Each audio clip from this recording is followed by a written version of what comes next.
Serve. We are back, ladies and gentlemen. You're listening to WCWP Tonight with Tom and Mike. And I'm here with Brian, Eddie, and Steve of the Astoria-based punk rock band Amber Lamps. How are you guys? Very well, Tom. Thanks for having us on. Now, what's awesome is we're all friends. Like, we all went to the same high school almost 10 years ago. And you guys were like a party cover band back in college, am I right? Yeah. So we all got together when we graduated high school all the way back in 2009. Wow, great year.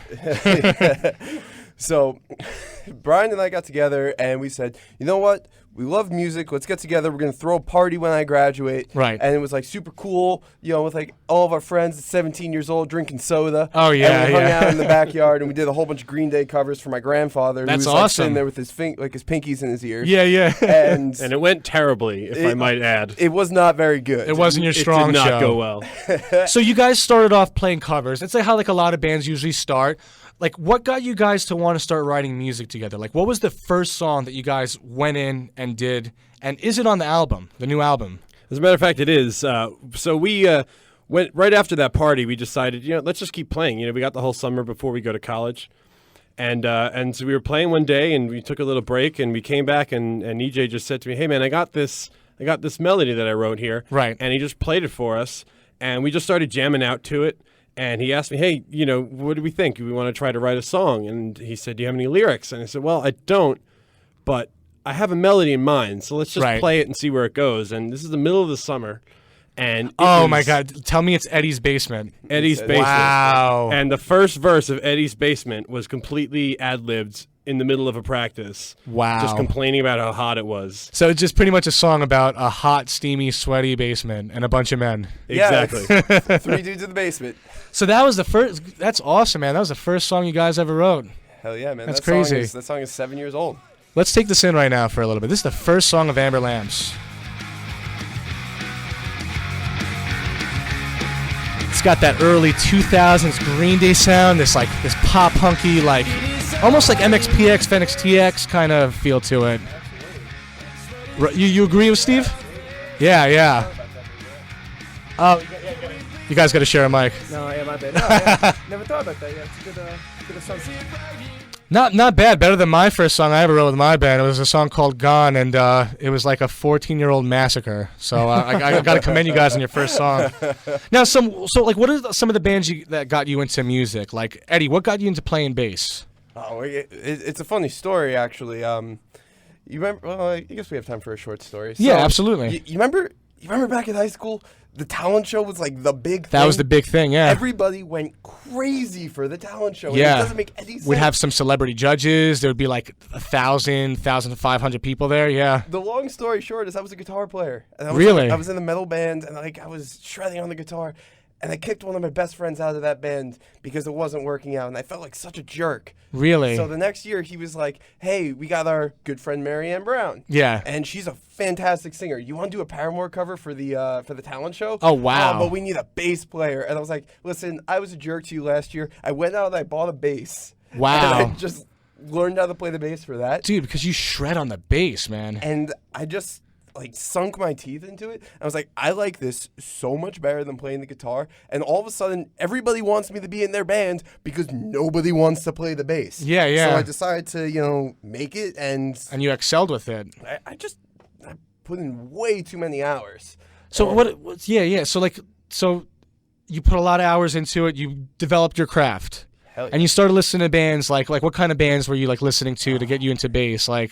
Dude, it was all that old school Green Day. Oh, yeah. Early 2000s, like the 1990s. Even older, man. I was 17, 18 years old. Nimrod, right? Like Dookie. I was super into Dookie. And the funny thing is, Brian was like, "Hey, have you ever, this song off of Dookie, your bass playing kind of sounds like that." And being the uncultured, terrible 17-year-old that I was, yeah. I had never listened to the album before.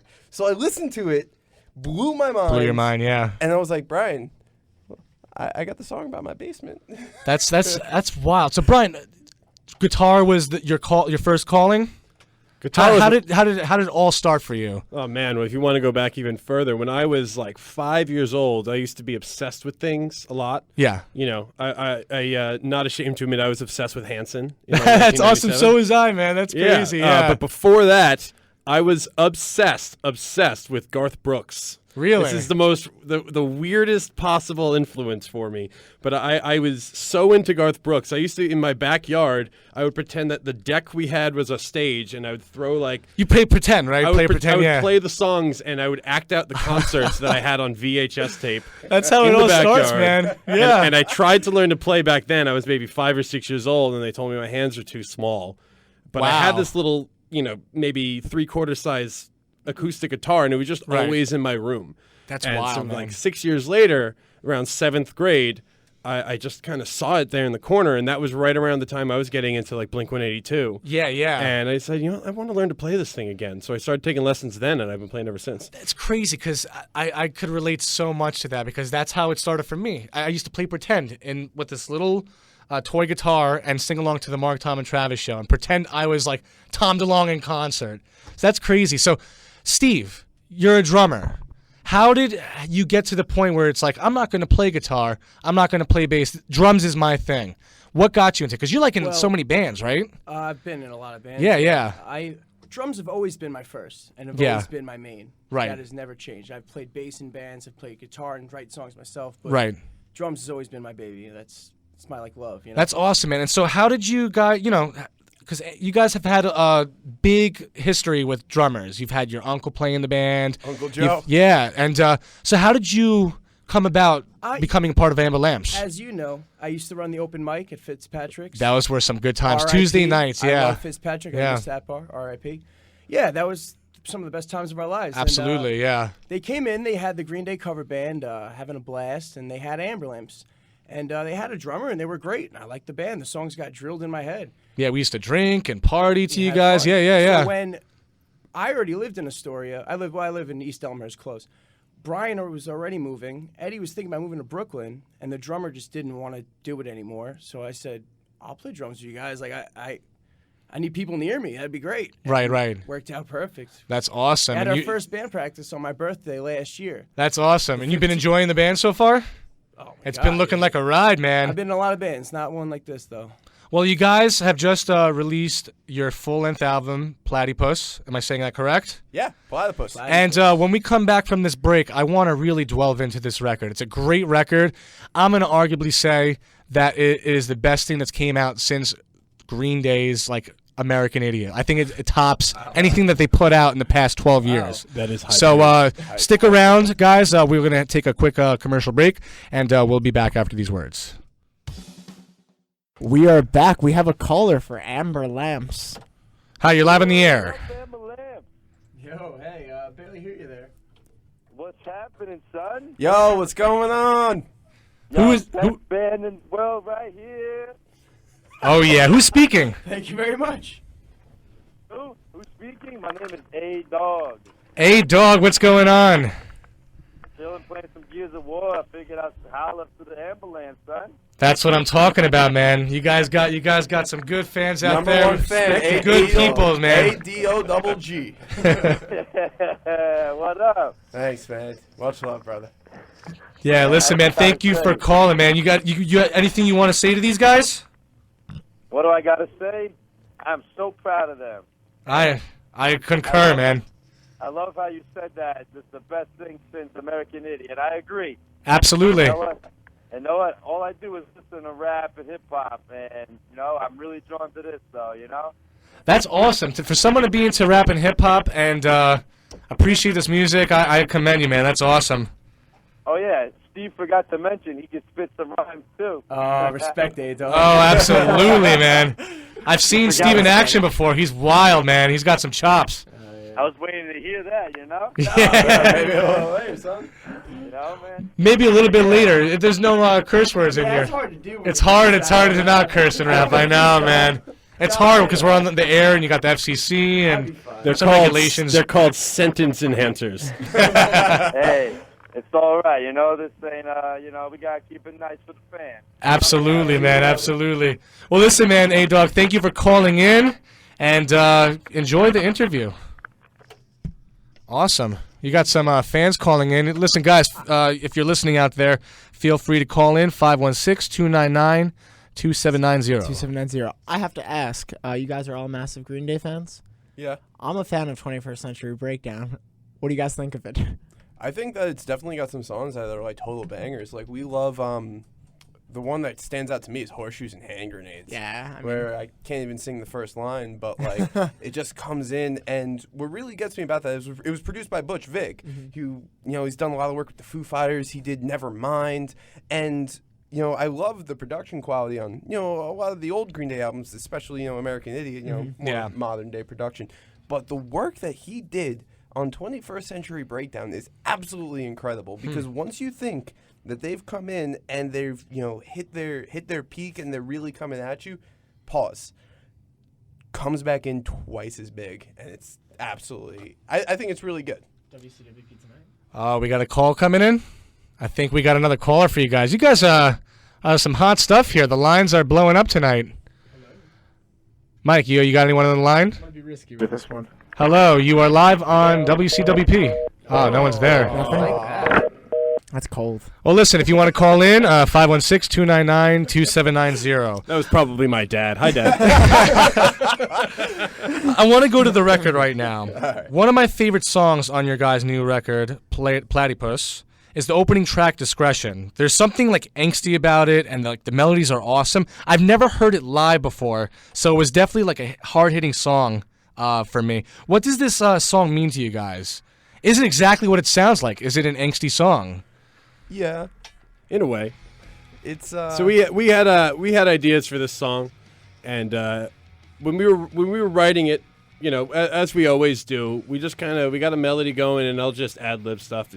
Usually, what I'll end up saying is like, "Oh, I can't do this." Something. It always sounds so ridiculously angsty when we're first doing it, but by the time we were finished with this song, we purposely wrote it to have at least 4 different meanings and they're all kind of similar. Basically, what they are is it's a story. It's a song about growing up, Right. and the song is basically one person is in a house in a room by themselves, probably, and What somebody are they else doing? They touching themselves? Like, they well, might be. that part is what's left up to interpret. That's what's left oh, up to okay. It's all interpretation. about interpretation. And, Yeah. so the somebody gets caught doing something they shouldn't be doing. Right. And the response from the other person, the response from the person who catches them isn't, "I can't believe you would do this." It's, Right. "Why weren't you better at hiding this from me?" So it has some kind of angsty quality. A little bit. Yeah, the moral is don't stop doing it. Just become better at being sneaky. Right. I like it. Exactly. It is angsty, so I was right. We do have a call for you guys right now. You are live on the air with Amber Lamps. Hi. Hi, who's speaking? Hi, Mama Rosie. Oh, it's Mama Rosie. Whose mom's here? Whose mom's here? It's my mom. Hi, Mom. Hi, guys. How are you? Your son's on the radio. This is awesome. You liking it? You liking the interview so far? I am enjoying it tremendously. Am I doing a good job interviewing your son and his band? Yeah, it's amazing. I'm so proud of all of them. I was around when they were in Eddie's basement. Of course, the first song ever written. Yeah. And the party in the yard, and it was just an awesome time. And I just am very proud of them. So I have a question. Have you felt the sweat and steam in Eddie's basement? The what? Have you felt the sweat, heat, and steam in Eddie's basement? Oh, yeah. Were you a part of the song? I was upstairs cooking. Upstairs cooking. That's awesome. She was adding to the heat and steam. I will say that, Marisa, this is Brian. I will say that you are the one who told me that I sounded like Billy Joe Armstrong, which meant a lot to me at the very beginning. You said there was more like, you sound like the guy in Green Day. You remember that? I do remember that. It meant a lot because I just thought that I sounded like this whiny, nasally 17-year-old, but that was He's turning into a real man now. turning into a real man. Yeah. It's awesome. I've seen you from the beginning, back then in '09, and I said you guys progress, and it's just amazing, and you're going places, and it's awesome, and your family is right there with you. That is awesome. Listen, they have a great record. They're a bunch of great guys, too, and I wish the best for them. I really concur with that statement, yeah. Yeah, Well- and we're spreading the CD around. Yeah, I really hope it People takes at off, the guys. office.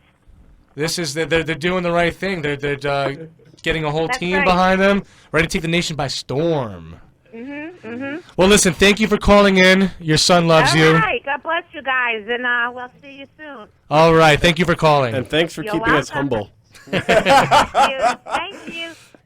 It's funny because like I knew it was her when he picked up the phone across the room. That piercing, Yeah. that piercing frequency across the room. She told me it was like, oh, I'm someone's mother, and I was like, I know. I can tell. So you guys wrote a song called "On the Radio," and lyrically you hit the nail on the head.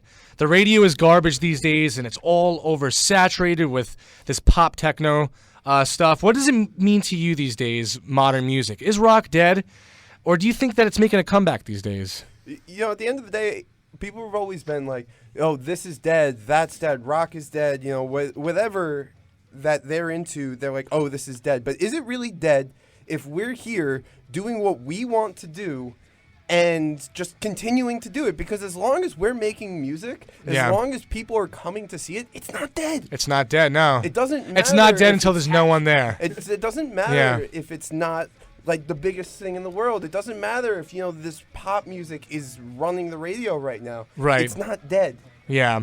And It's like a total difference from like 10 years ago, 20 years ago. You could agree with that, right?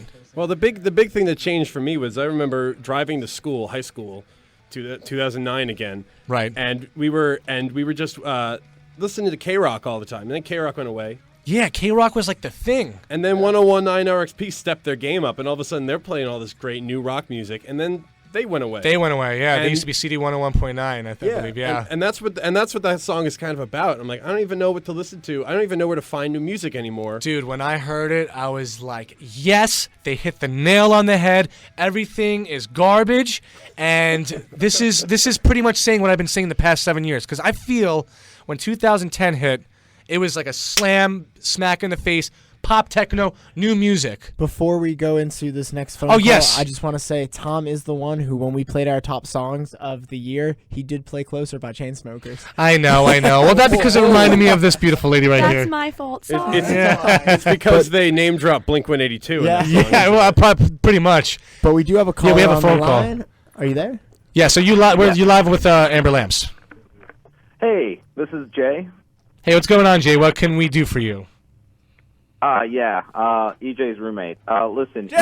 EJ, buddy, what's going on? What's up, man? What's going on? You left like 3 tablespoons of milk left. Oh, he's in trouble. No sex for you tonight. Seriously. Wait, what? I was going to ask if he left the bathroom light on. Oh, man. But anyway, just wanted to say shout out to you guys. Great album. Seriously, proud of you. Thank you, That's buddy. I awesome, man. appreciate it. And does I'll do my best to get milk on the way home. does Eddie does he get like a punishment? Is there like roommate punishment rules? Like, is there like a scale? The punishment is that me, Jay, and his girlfriend do Valley Girl Jeez. voices Oh my and God. torture him. Really? Is that the thing? Jenna, it's Tamra. Oh my God. Oh my. Got me with a spoon. I hate everything. Sour Sarah on air. I am sorry. Valley Girl vocal fry. It's the greatest music to my ears. I expect a joke song with the Valley Girls. We will work on that for the next Next album. record. You gotta write that. But listen, Jay, thank you for heard it calling now. in. You heard it here. Yeah, you heard it here right now first. Listen, Jay, thank you for calling in. We are going to go to a commercial break. And when we come back, we're going to dwell more deeper into this beautiful record called Plaidypuss. We'll be back, ladies and gentlemen. This is WCWP Tonight with Tom and Mike, and you're listening to Amber Lamps, Bitter Ride.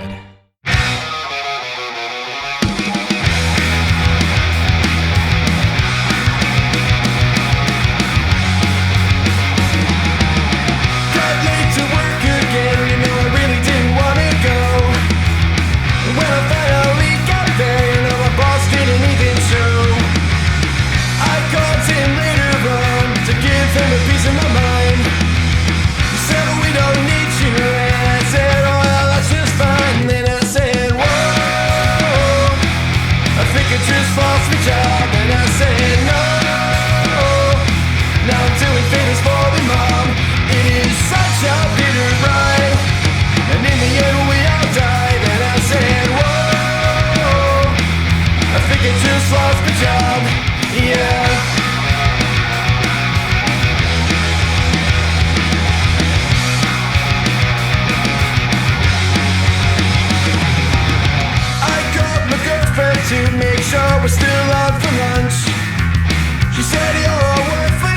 So I asked her in a hunch, I guess you read the news thing that I got myself fired. She said no, it's all beef that we're through. She's just so tired of me. Whoa, I think I just lost the girl that I said no. Yeah, she was my whole world. It is such a bitter ride, and in the end we all died. And I said whoa, I think I just lost the girl. Yeah.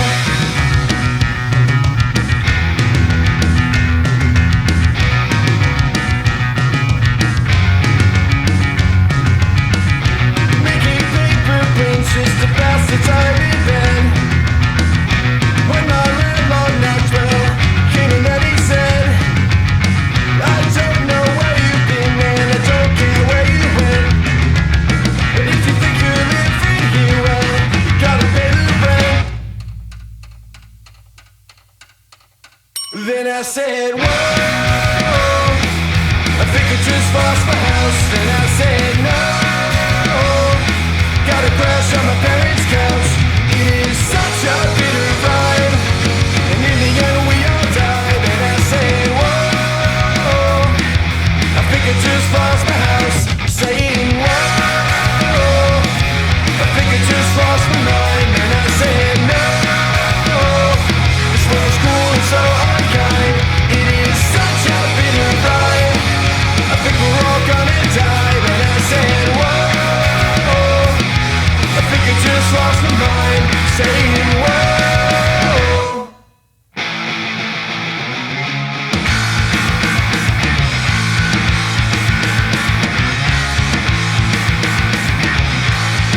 It's so long since I've heard the sound. I like the feeling of just driving around. Hear the blues from the DJ, hear the tunes that he wanted to play on the radio, on the radio, on the radio. On the radio. Time to change, now it's been a while since I've even touched a radio dial. Writing songs where I can't be sure, don't even know what to like anymore. On the radio, on the radio, on the radio, on the radio. I can't listen to this anymore, feels like I'm stuck in 1974. See a show, I look for something new. Where to go, run out of the clue. I want to send my finger on the pulse into the ground for the next impulse.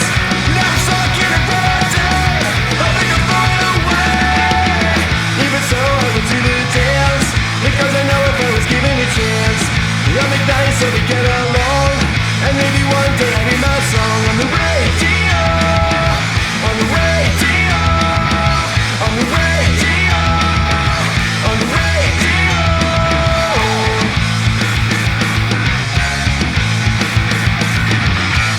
That was Amber Lamps on the radio. On the radio is on the radio. And first, we played a song called...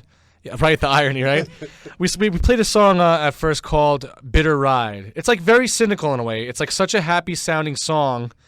But Brian, like, where were you in life when you wrote this song? It sounds like everything went wrong. This is like a clear cut like representation of Murphy's Law.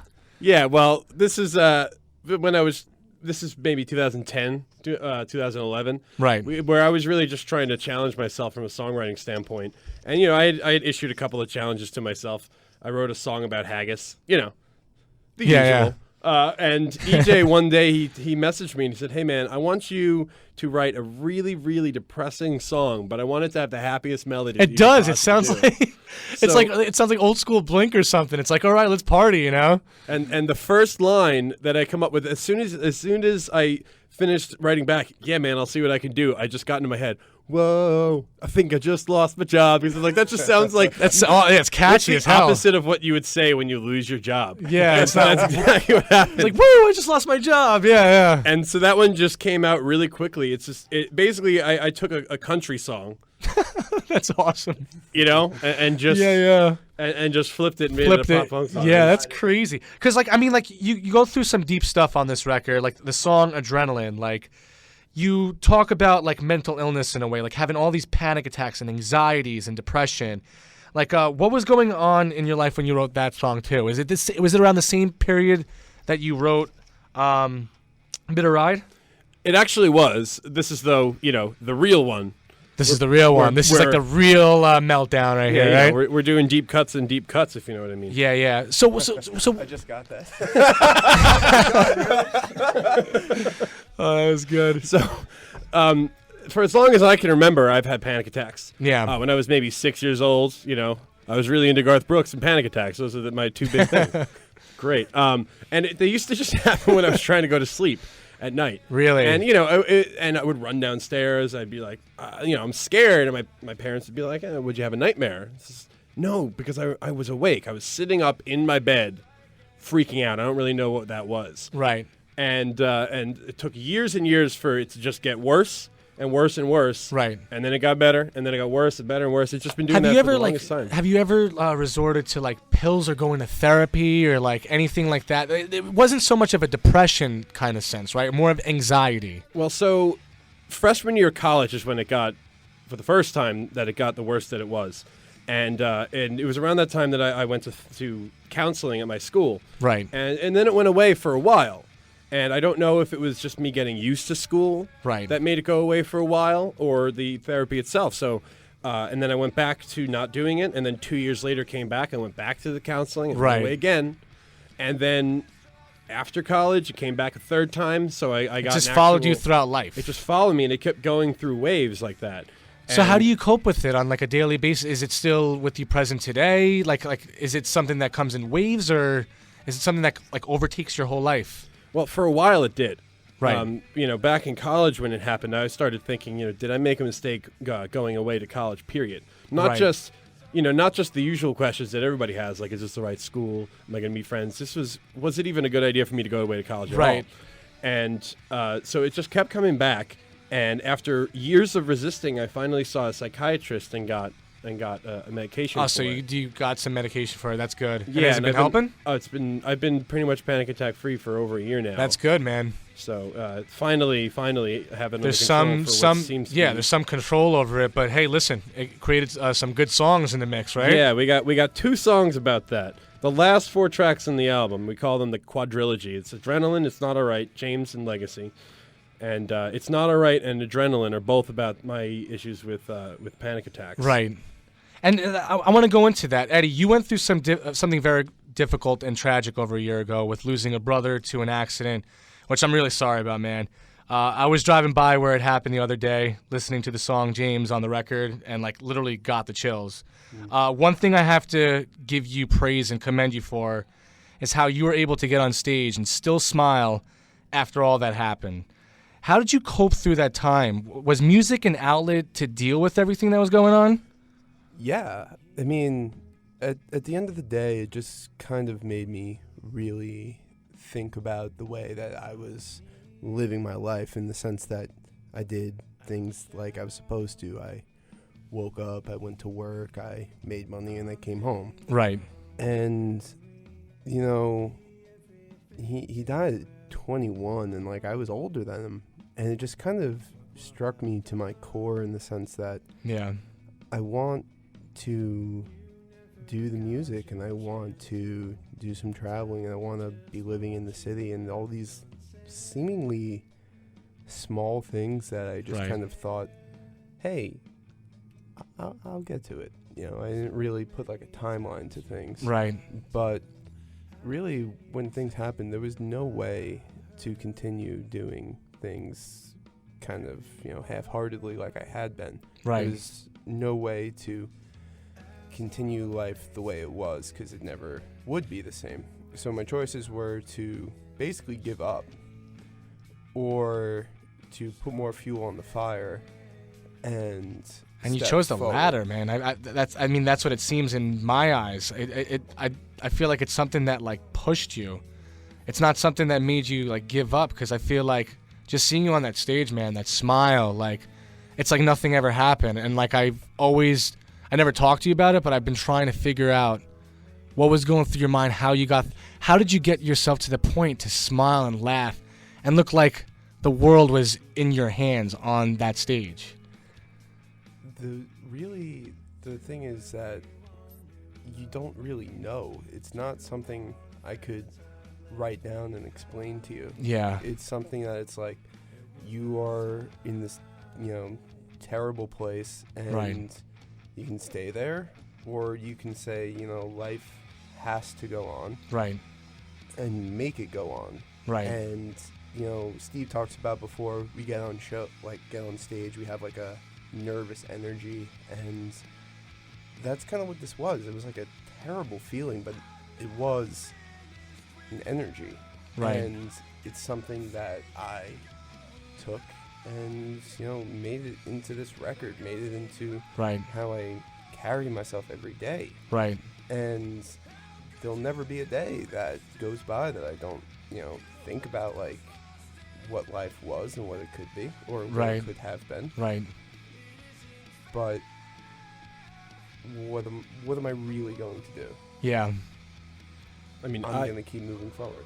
Absolutely. There's such a strong feeling of empowerment and like positivity from you, and this driving force that I saw manifest from that situation. There's a look in your eyes on stage where this is what I want to do, and I'm going to put my all into it. And that's something like I really wanted to say to you face to face and commend you for and praise you for, because I don't know how you did it, and it takes a really strong person, to do that. How are you doing these days? You doing okay these days? It's a loaded question. Okay is relative, Yeah. I'm doing all right. Yeah. Day by day, I will keep moving forward.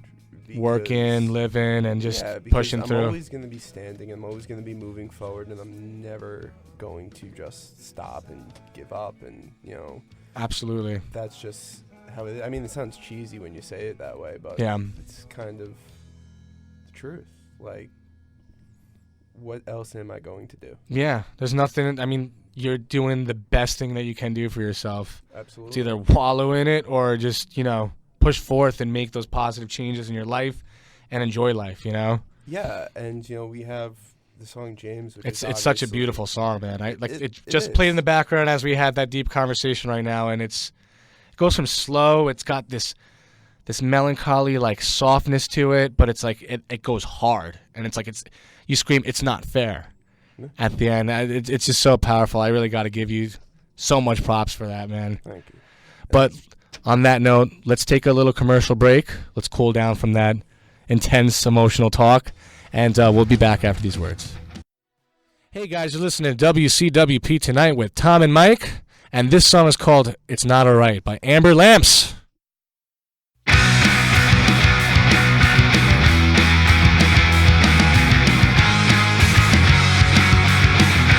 I've been trying, Lord knows how hard I try. I can't keep the thought of you from my mind. And I've been dying each and every night, and nothing seems to make me feel right.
are back with Deep Cuts and Deep Cups, if you know what I mean.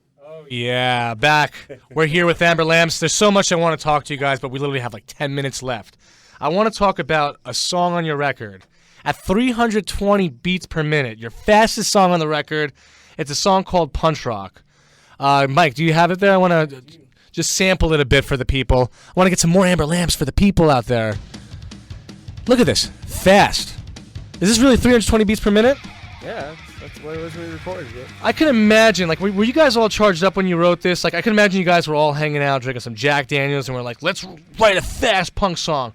We were drinking IPAs at there we go. Soundworks where we practice. And Right. I was telling these guys, it was actually when I first met them when I was learning the song. So I was like, these songs are great, but we need like punk is everything you can get song, you know? Yeah. And so they said, play as fast as you can play. So that's what I did. Yeah. In live versions, it's probably faster than 320. Wow, really? Probably That's a lot crazy, faster, man. Yeah. Wow. Because, like, like, you hear of, like, 200-something beats per minute. You hear about, like, 140. I usually write, like, songs in, like, 140, but 320. Well, it's all the click. You could have it differently.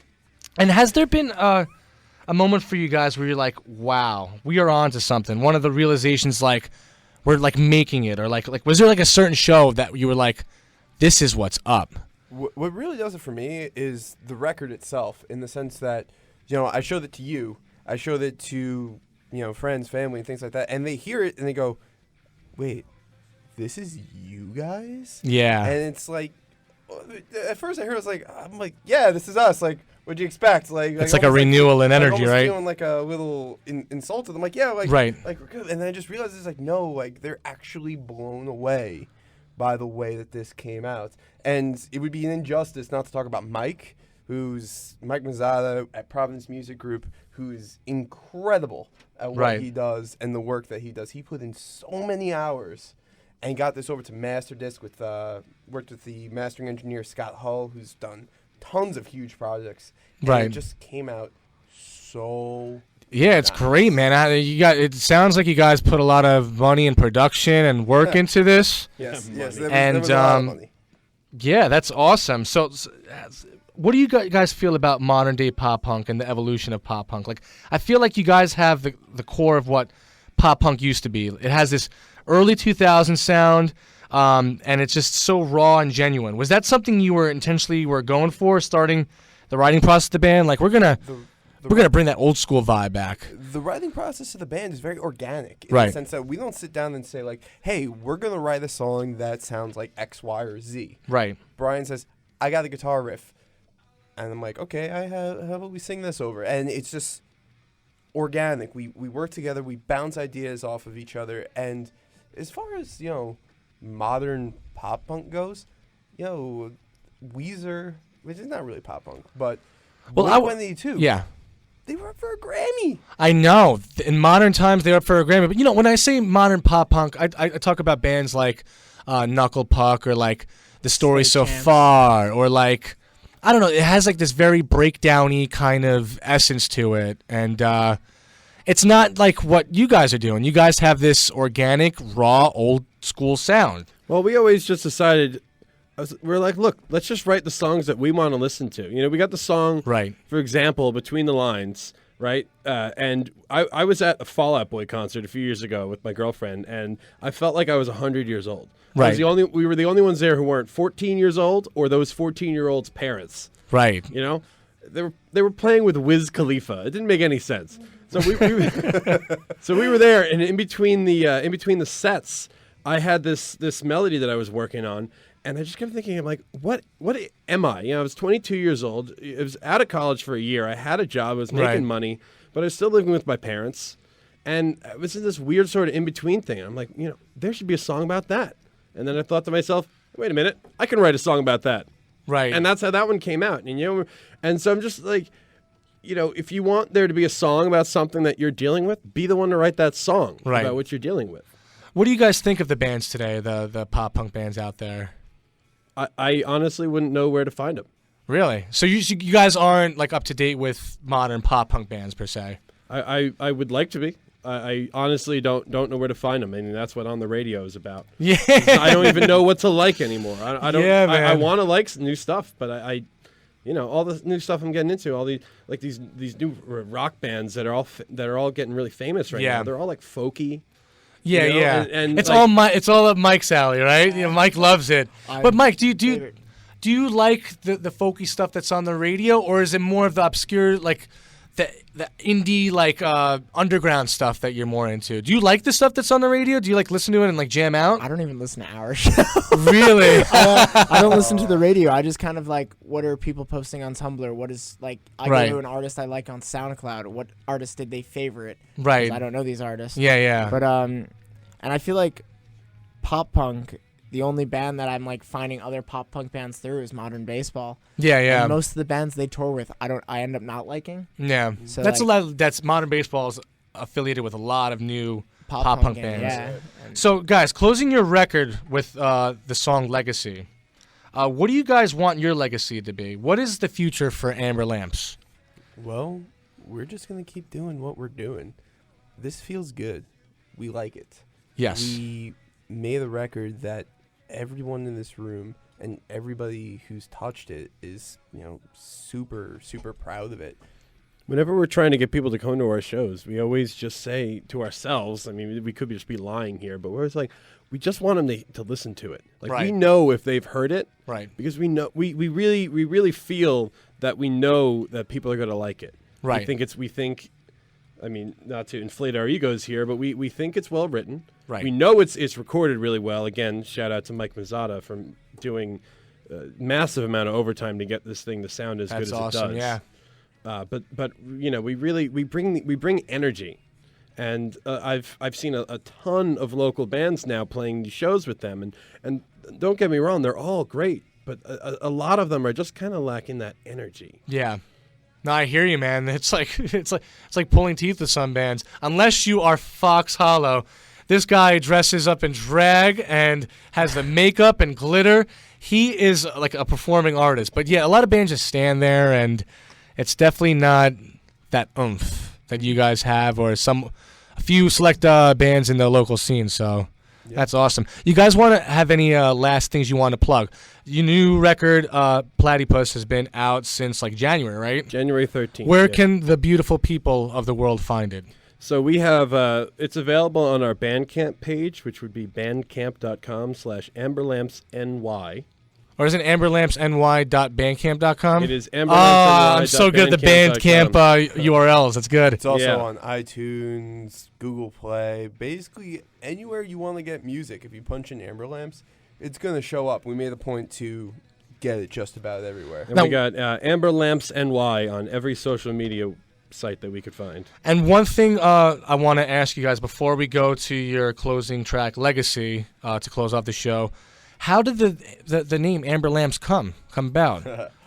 So Brian's brother Matt, who he's listening right now. Hi, Matt. Hi, Matt. He's a funny guy, but he would always shout out whenever an ambulance go by. You hear the siren. He's like, "Look, Ma, there goes the Amber Lamps." So we were like, "Huh, that's creative and that's really funny." And then we found out he got it from an internet video. We're like, "Matt, you're not original at all." "Oh, we're not original at all." And by that point, everybody was like, "Brian, we need to change the band name, Stat." But by that time, everybody was calling us Amber Lamps, so like we were screwed. That's perfect. That's awesome. That's a cool way to get a band name, and it's actually like suits you guys really well with the music and whatnot. So we're just three guys looking to make some music and have a great time. Well, listen, just guys. Say, Matt just messaged me on Facebook saying hi back. Well, listen, Amber Lamps, guys, Eddie, Brian, Steve, thank you guys so much for coming on. You guys are awesome. I've been really looking forward to this. Check out their new record, Plaidypuss. That's been out since January 13th. amberlampsny.bandcamp.com. And you're listening to WCWP Tonight with Tom and Mike signing off. We'll see you guys next week.